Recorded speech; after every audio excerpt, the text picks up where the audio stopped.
Olá, meus amigos, tudo bem? Bem, eu espero que sim. Estamos, portanto, aqui de volta para darmos continuidade à nossa leitura e estudo do livro dos Médios. Nos encontramos, então, no capítulo de número 5, conforme vocês podem ver aqui em cima, e na sétima parte. Aqueles que estão chegando pela primeira vez aqui, eu preciso informar vocês que nossa leitura e estudo aqui se faz por aproximadamente 30 minutos, um pouco mais, um pouco menos. Sendo assim, quando o capítulo é muito longo, eu divido ele por partes, ok? É por isso que nos encontramos na sétima parte desse capítulo de número 5. Bem, vou sintonizar um pouquinho melhor aqui.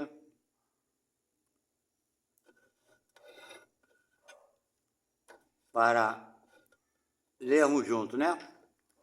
Então vamos lá. Aqui está falando sobre os fenômenos mediúnicos, e no caso aqui que é do transporte, ok? Para aqueles que já conhecem o canal, se inscrevendo, ou para aqueles que já estão inscritos, é só ver os vídeos anteriores, cujo título é O Livro dos Médios, ok? Então vamos lá, sem mais delongas. Número 99.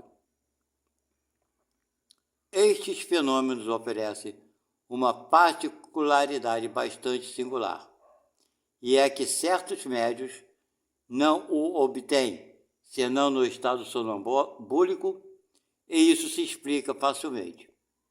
Há no sonâmbulo um desprendimento natural, uma espécie de isolamento do espírito e do perispírito, que deve facilitar a combinação dos fluidos necessários.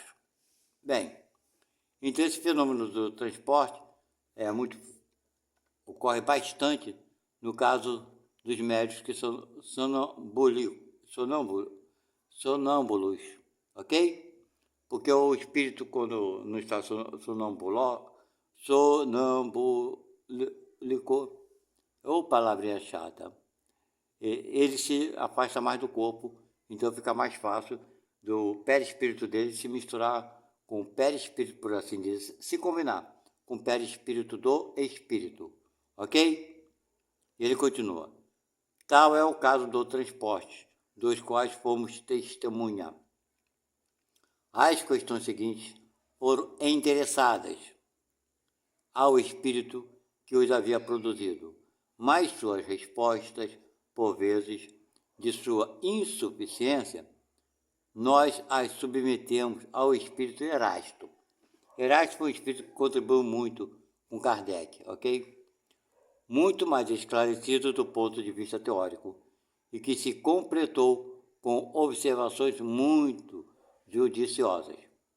Um é o artesão, o outro, o sábio. É a própria comparação dessas duas inteligências. É um estudo instrutivo, porque prova que não basta ser espírito para tudo compreender. Vocês estão vendo aqui, isso é interessante, nessas entrelinhas, essas coisas que parecem sem importância. Quer dizer, as pessoas pensam, a pessoa morreu, o espírito sabe de tudo. Não, não sabe de nada não, o espírito continua. A pessoa é o que? O espírito encarnado.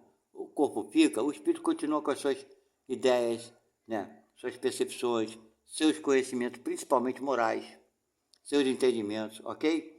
É claro que tem muita gente que quando desencarna tem percepções maiores. Todos nós temos as percepções maiores do que temos quando estamos presos no corpo. Isso é óbvio, certo? Então existe uma variação muito grande. Pode ser que o espírito de quem morreu tenha muito conhecimento, pode ser que não tenha. Não basta morrer para ter. Deu para entender, né? Pois é. Então ele vai perguntar a Erasto aqui como explicar melhor tudo isso aí, ele vai explicar. Número 1, então. Rogo-vos dizer-nos por que o transporte que fazeis não se produz senão no sono magnético do médium. Está perguntando, por quê? Porque tem esse fenômeno do transporte que faz com a pessoa, com o médium, acordado. Deu para entender, né? Mas aqui é outro caso. Então ele está perguntando, por que você só faz assim quando o médium está dormindo? Aí ele responde, isso se prende à natureza do médium, tá vendo? Então não é que o espírito não possa, mas à natureza daquele médium. Ele continua. Os fatos que produzo quando o meu está dormindo, poderia igualmente produzi-lo no estado de vigília com um outro médium. Ou seja, não é a incapacidade do espírito, certo? Mas aquele médium só se prestava a auxiliar, por assim dizer, em estado sonambólico. Deu para entender, né? Vamos ver a pergunta número 2. Por que fazes esperar tão longo tempo o transporte de objetos? E por que excitais a cobiça do médium, irritando seu desejo de obter o objeto prometido? Né?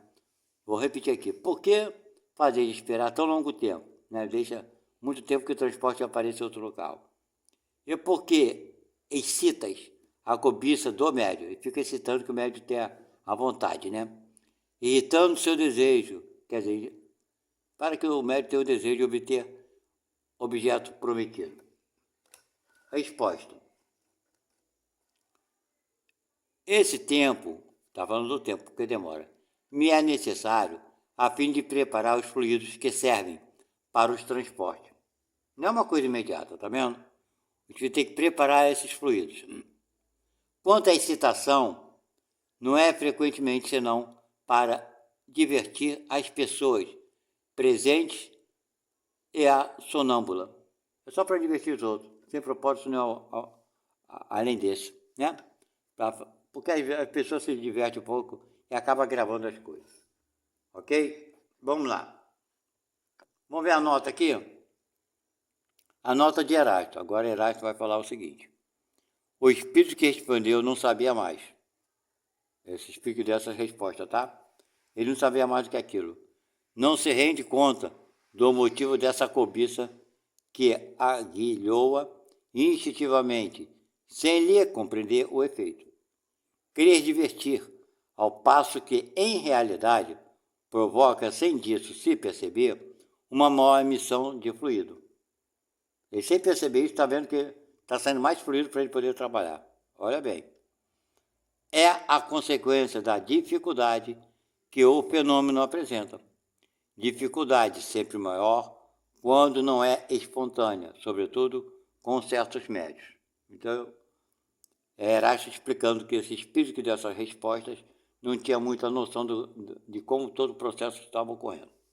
Número 3. A produção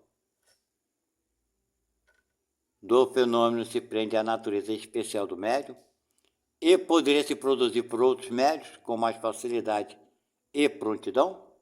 Foi a pergunta feita, né? Ele vai responder. A produção do fenômeno se prende à natureza especial do médium. Né? Tem que ter um médium, né, que tenha essa natureza. Do contrário, não acontece. E não poderia se produzir senão com naturezas correspondentes. Ou seja, a própria natureza do médium tem que ser equivalente à natureza do espírito. Tá? Pela prontidão, o hábito que adquirimos correspondendo frequentemente com o mesmo médium nos é de um grande socorro. Quer dizer, do mesmo médium existe uma prontidão, mas quando é possível, ok? Número 4. A influência das pessoas presentes contribui com alguma coisa? Olha que nós já lemos lá antes sobre a influência das pessoas presentes. Pode contribuir, pode atrapalhar, tá? Porque nós lemos antes, 2 leituras antes a essa, ok? Vocês procurem lá que vocês vão ver. Vamos ver a resposta? Falou isso. Ele falou lá antes que o número de pessoas pode até ser prejudicial. Ok? Então vamos lá, vamos ver o que ele responde aqui. Vou virar aqui a página.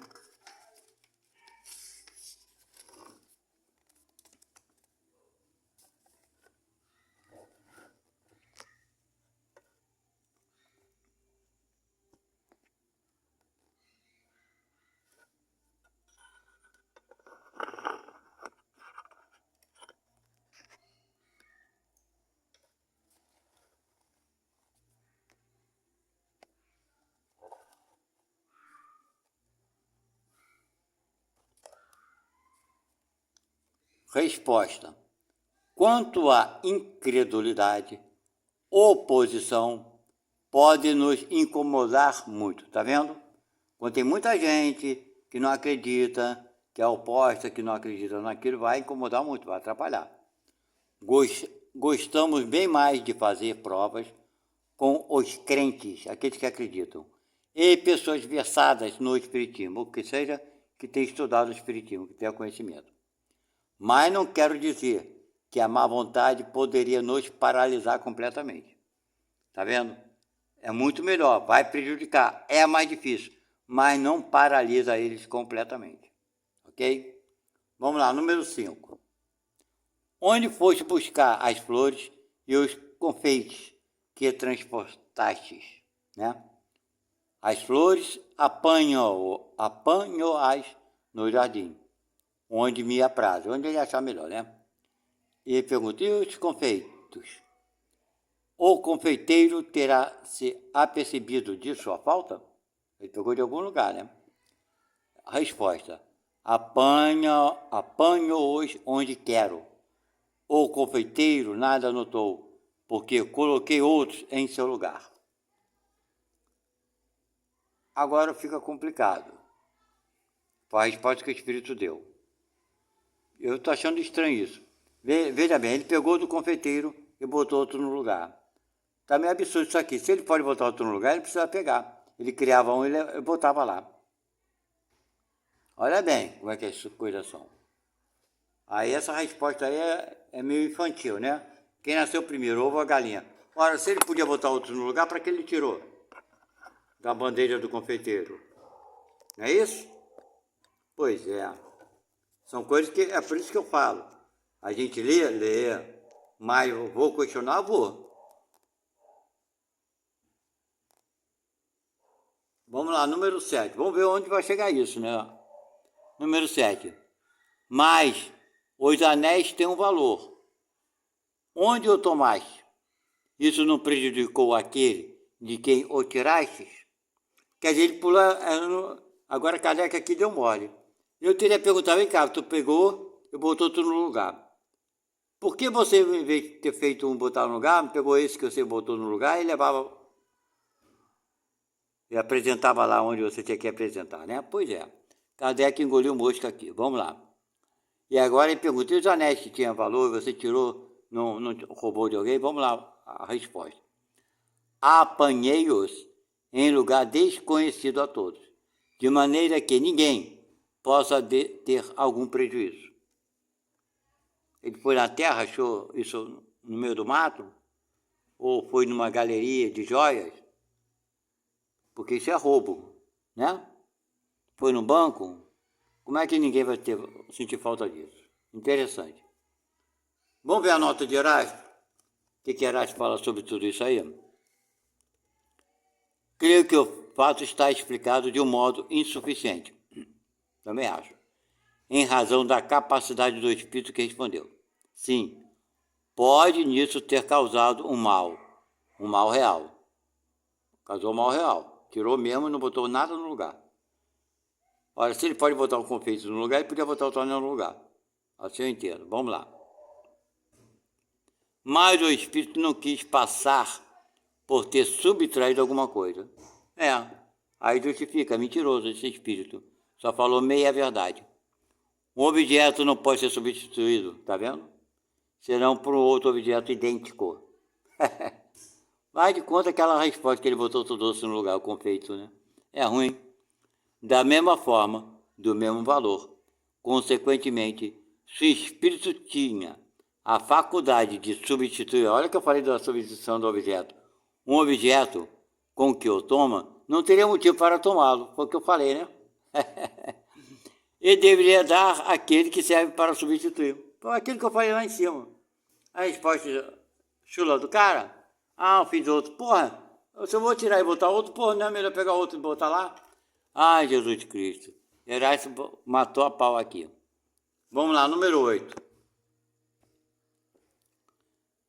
É possível trazer flores de um outro planeta? Uma boa pergunta, né? Eu acho que não. Aí ele responde, não, isso não é possível. Eu vou explicar a vocês porque não é possível. Porque a substância que forma o planeta Terra, né, as energias, tudo é energia, a gente sabe disso. É compatível com o planeta Terra. A energia de outro planeta não vai funcionar aqui, nesse caso. Deu para entender, né? Ela vai acontecer algum problema, vai se... Enfim, não vai se apresentar da forma que se queira que apresente. Isso é fato. Ok? Vamos lá. Erasto fala. Outros espíritos teriam esse poder? A Erasto, pergunta a Erasto, né? Será que outros espíritos teriam esse poder de trazer coisa de lá para cá? Resposta, não. Isso não é possível em razão do meio ambiente, que eu falei, das energias, né? Não tem como. Número 9. Poderia transportar flores de um outro hemisfério, dos trópicos, por exemplo? Isso é lógico que pode, né? Vamos ver a resposta. Desde o momento que estejam na Terra, eu posso, lógico. Até aí, tudo bem. Número 10. Os objetos que transportastes, poderia fazê-los desaparecer e trazê-los de volta? Do mesmo jeito que trouxe, ele leva, né? Assim como eu trouxe, posso levá-los, lógico. À minha vontade, ora bola. Essa pergunta é meio infantil também, né, Kardec? Kardec. Vamos lá. Número 10. Já falei número 10. Número 11. A produção do fenômeno de transporte causa-vos alguma dificuldade, um embaraço qualquer? Resposta. Não nos causa nenhuma dificuldade, quando para isso temos permissão. Poderia causar-nos, é muito grande, se quiséssemos produzir estes efeitos sem estarmos para isso autorizados. Bem, gente, isso aqui é importante. No livro dos Espíritos, livro dos Médiuns, no Evangelho, por aí a gente vai ver que hoje o Espírito tem uma hierarquia. Já falei isso, vou voltar a repetir 1 milhão de vezes. Ele só faz aquilo que os superiores permitem. Essa ordem vem de quem? Vem de Deus. Obedecendo o que? As camadas hierárquicas de comando. Ok? Então os espíritos só podem fazer aquilo que os outros superiores permitam que eles façam. Quando aqueles espíritos obsessores fazem isso, fazem aquilo, provocam confusões, eles só estão fazendo, eles não sabem. Mas tem uma permissão que vem do alto. Por quê? Porque quem está sofrendo aqueles atos, se for negativo, o obsessor que eu estou falando é negativo, é porque tem dívida no cartório. E precisa aprender alguma coisa. Ok? Então não tem essa de, que os espíritos, existe uma guerra entre o bem e o mal na espiritualidade. Eu já falei e vou falar aqui 1 milhão de vezes. Isso não existe. A doutrina espírita, os espíritas, os ofólicos, os espiritistas, os espiritualistas, todo mundo fala dessa batalha, dessa guerra do bem e do mal. Se existe a guerra do bem e do mal em poder igual, então tem um Deus bom e um Deus ruim. Se Deus é único, o Criador de tudo, como é que pode ter alguém na mesma potência que Ele? Não existe essa possibilidade, gente. Não acreditem nisso, já falei aqui 1 milhão de vezes, tem o meu canal no YouTube, eu falo muita coisa, às vezes eu converso, às vezes eu coloco o que a gente está lendo, estudando aqui. Mas muitas vezes eu já comentei isso fora da leitura desse livro, já comentei, não acreditem nisso. Ninguém tem o poder de fazer o mal para alguém, se esse alguém não merecer passar por aquele mal. Eu já ouvi isso, um rapaz falar, o Alexandre, que é praticamente ele, junto com o Guga, criaram o canal Comando Lorian.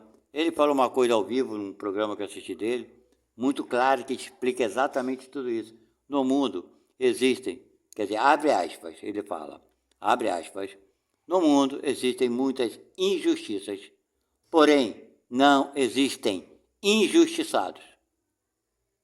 Grave isso com vocês e repassem. Ok? Entendo o que isso quer dizer. É tudo que eu acabei de falar.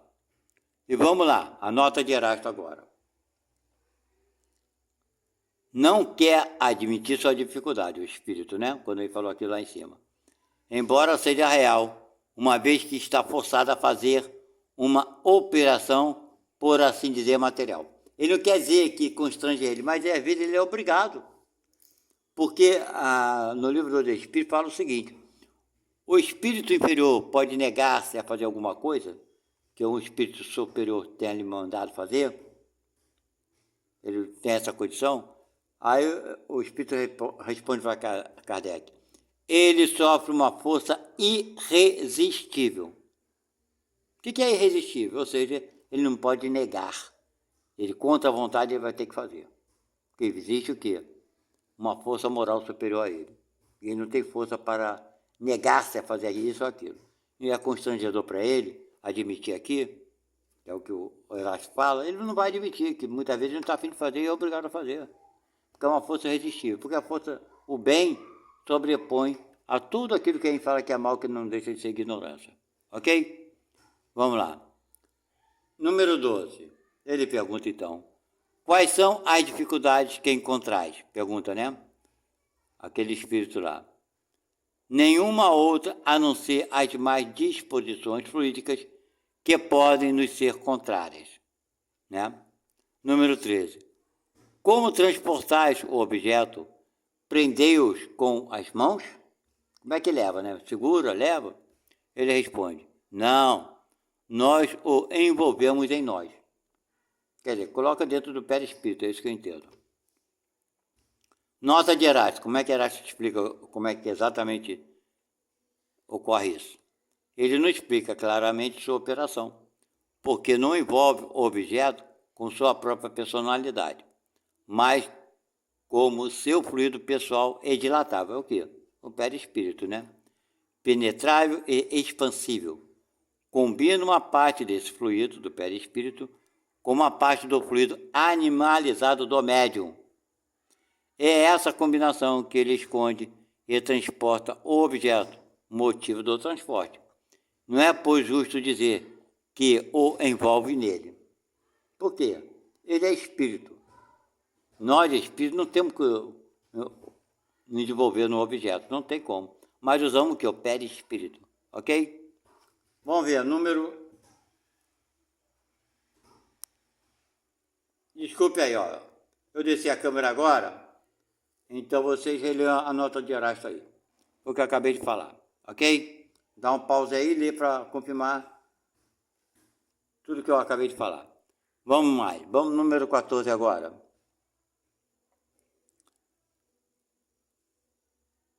Transportarias com a mesma facilidade um objeto de um peso considerável de 50 quilos, por exemplo? Resposta: o peso não é nada para nós. Transportamos flores, porque isso pode ser mais agradável do que um peso volumoso. Agora verás falar. Bem, eu acho que não é bem assim não, mas vamos lá? Nota de Erasto: é justo. Pode transportar 100 ou 200 quilos de objetos, porque a gravidade que existe para vós está anulada para ele. Até aí tudo bem. Mas ainda aqui, não se rende conta do que se passa. A massa dos fluidos combinados é proporcional à massa dos objetos. Vocês estão vendo o que eu acabei de falar, sem ter lido a resposta? Então não é bem assim. Ele precisaria de muito mais energia, muito mais combinação de fluidos para poder mover o objeto pesado. Ele poderia, mas teria que ter maior quantidade dessa energia. E ele continua aqui. Em uma palavra, a força deve estar em razão à resistência. Não é isso? Pois é, acabei de falar. Ele acabou de falar. De onde se segue que, se o espírito não transporta senão uma flor, um objeto leve, frequentemente é porque não encontra no médium ou nele mesmo os elementos necessários para um esforço mais considerável. Acabei de falar. Lembra quando eu comecei a ler? Falei, eu acho que não. Porque para o objeto pequeno vai desprender menos energia. É fato, né? Não que seja pesado para ele. A questão não é o peso. O peso para ele não existe. Mas teria que combinar muito maior quantidade de fluidos para levar o objeto quanto maior for. Ok? Então Erasto esclareceu isso para a gente. Eu novamente esqueci de descer, mas está aí bem esclarecido, ok? Vamos agora para o número 15. Há algumas vezes há desaparecimento de objetos cuja causa é ignorada. e que seria obra dos espíritos, às vezes a gente em casa, botei isso aqui, não é possível. Eu sou espírita há muito tempo, e às vezes a gente bota logo a culpa nos espíritos, o espírito fazendo brincadeira com a gente. A gente pensa logo isso, né? Porque a gente quer sempre, enfim, pensa sempre o errado. Mas nem sempre é, às vezes a gente colocou o objeto em outro lugar e esqueceu mesmo. Essa que é a verdade. Mas às vezes sim acontece, são raras vezes, ok? Aí ele vai responder, isso acontece muito frequentemente, com mais frequência do que pensais. E isso poderia ser remediado, pedindo ao espírito para trazer de volta o objeto desaparecido. Isso quando você tem certeza que ele escondeu mesmo, né? Nem sempre a gente tem. Eu, pelo menos, procedo da seguinte forma. Se determinada coisa eu estou procurando e não acho, sempre coloquei ali, o que eu faço? Eu esqueço, eu falo, sabe mais? Vou esquecer, que daqui a pouco ela aparece do nada em um determinado lugar. E acontece. Aí aparece num outro lugar, e quando eu vou pegar, eu falei, aí lembro que foi eu que botei naquele lugar. Não foi espírito nenhum. Ok? Vamos lá. Há efeitos que se consideram como sendo fenômenos naturais e que são devidos à ação de certos espíritos? Ele vai responder, vossos dias estão repletos desses fatos que não compreendeis, porque não o haveis sonhado, e que um pouco de reflexão vos faria ver claramente. Ok? Então tem coisas que se a gente refletisse, iria entender mais facilmente. Me entenderam? Pois é. Nem sempre são obras dos espíritos, ok? Muitas vezes é o nosso esquecimento, etc e tal. Bem, gente, vamos ver até onde vamos, né? Eu vou tentar terminar esse capítulo, que já estamos numa página só, para terminar. Vamos ver se a gente consegue, né? Porque esse capítulo está demorado. Eu dei muitos palpites, aí já viu, né? Vamos lá, que Erasto, a nota que ele fala. Nota de Erasto. Não atribuais aos espíritos o que é obra da humanidade. Aquilo que eu acabei de falar. Não crede na sua influência oculta, constante, que faz nascer ao vosso derredor 1000 circunstâncias, 1000 incidentes necessários ao cumprimento dos vossos atos, de vossa existência. Então tem muita coisa que não são nada dos espíritos, são coisas que nós mesmos fazemos e outras que são também. Mas para que a gente se preocupar com isso? Eu acho que é uma relevância que não tem muita importância, né? Nem relevante, eu acho. Vamos lá, número 17. Entre os objetos transportados, há os que podem ser fabricados pelos espíritos, quer dizer, produzidos espontaneamente, pelas modificações que o espírito pode impor ao fluido e ao elemento universal. Será que pode? Não por mim, porque não tenho permissão para isso.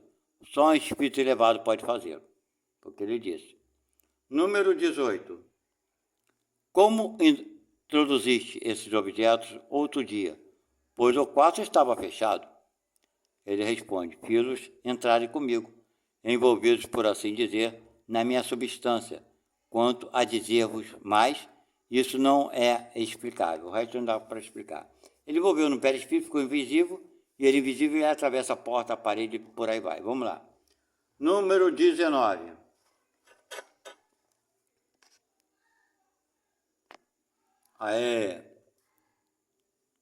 Como fizeste para tornar visíveis esses objetos que estavam invisíveis em um instante qualquer? A resposta, retirei a matéria que o envolvia, lógico, né? Como se tirasse o pano que estava por cima. Nota que Erasto vai explicar. Não é a matéria propriamente dita que hoje envolve, mas um fluido tomado metade do perispírito do médium e metade do espírito que o opera. É aquilo que eu falei, a combinação dos dois fluidos, do perispírito. Número 20. Erasto que vai falar. Um objeto pode ser transportado num lugar perfeitamente fechado. Em uma palavra, o espírito pode espiritualizar um objeto material de maneira que possa penetrar a matéria? Ele está perguntando aqui, né? A Erasto. Um objeto pode ser transportado num lugar perfeitamente fechado. Em uma palavra, o espírito pode espiritualizar um objeto material de maneira que possa penetrar a matéria, conforme eu falei, ele envolve no perispírito e atravessa uma parede. Vamos lá. Esta questão é complexa. Deixa eu descer a câmera, senão eu esqueço de novo. Esta questão é complexa. Para os objetos transportados, o espírito pode torná-los invisíveis, mas não penetráveis. Olha bem, interessante, né? Não pode romper a agregação da matéria. Olha que interessante. O espírito pode atravessar a matéria, mas ele não consegue atravessar com um objeto que está invisível. Porque aquele objeto carrega o quê? Uma matéria. Vai ter um choque de matéria com matéria. Não vai conseguir atravessar aquela matéria. Interessante. Interessante demais. Muito bom. O que seria a destruição do objeto? Com certeza, né? Vai tentar atravessar com um copo de vidro, ele vai bater na parede e vai quebrar. Lógico, né? Porque a matéria com matéria está invisível, ele não está inexistente, ele só está invisível. Vamos lá. Tornando invisível esse objeto, pode transportá-lo quando quiser, e não apartar-se dele, senão no momento conveniente, para fazê-lo aparecer. Ocorre de outra forma para aqueles que nós compomos, claro, aqueles que estão fazendo, fabricando. Como não introduzimos senão os elementos da matéria, e como esses elementos são essencialmente penetráveis. Os espíritos têm como manipular o ectoplasma e fazer uma aparência de uma mão, de uma cabeça, de um pé, de um braço. Aquilo ali é do ectoplasma. Ele modela e faz com que fique visível. Ou seja, não transformou a matéria invisível e transformou ela num braço, não. Ele simplesmente pegou aquilo que já era invisível e tornou tangível, por assim dizer, ok? Então ali é só energia. Introduzimos senão elementos da matéria, já acabei de ler. E como penetramos nós mesmos e atravessamos os corpos mais condensados com tanta facilidade como os raios solares atravessam as vidraças, podemos perfeitamente dizer que introduzimos o objeto no lugar, por mais fechado que seja, mas é somente neste caso. Deu para entender, né? Não é pegando o objeto, tornando ele invisível, mas materializando algum objeto. É bem diferente. Nota. Veja-se adiante para a teoria da formação espontânea dos objetos, o capítulo intitulado Laboratório do Mundo Invisível. É uma nota que está dando aqui, né? Para que a gente veja na frente e não esquecer desse detalhe sobre essa observação aqui, ok? Então, terminamos assim, passamos poucos minutos, 3 minutinhos, e acabamos com o capítulo de número 5. Vamos então, no nosso próximo estudo, será o capítulo de número 6, que vai falar sobre as manifestações visuais. Perguntas sobre aparições, ensaio teórico sobre as aparições, espíritos glóbulos, teoria da alucinação. Tudo isso aqui, esses glóbulos. Pensei que fosse outra coisa. Espíritos glóbulos. Eu me esqueci do que se trata, mas quando eu começo a ler eu lembro. Ok? Então, gente, espero que tenham gostado dessa parte aqui, finalizando esse capítulo de número 5, que explicou tudinho, gente, tudo que é necessário sobre os fenômenos. Está aqui, deixa eu ver aqui, pegar o título, né, para vocês saberem tudo que nós já estudamos no capítulo 5. Tem um pouco de paciência, que estamos aqui. Deixa eu marcar aqui, porque depois eu acabo esquecendo. Olha aqui, capítulo 5. Nós estudamos, então, terminamos o estudo do capítulo 5, que falou sobre as manifestações físicas espontâneas. E dentro dessas manifestações físicas e espontâneas, nós também falamos sobre médio de transporte e tudo mais, ok? Tá aí, fenômeno de transporte, Bem, gente, quem quiser relembrar, é só assistir as postagens anteriores e rever as nossas publicações aí. Ok? Qualquer dúvida, estamos aqui 24 horas por dia, respondendo a todas as perguntas. Até a próxima. Tchau. Fui.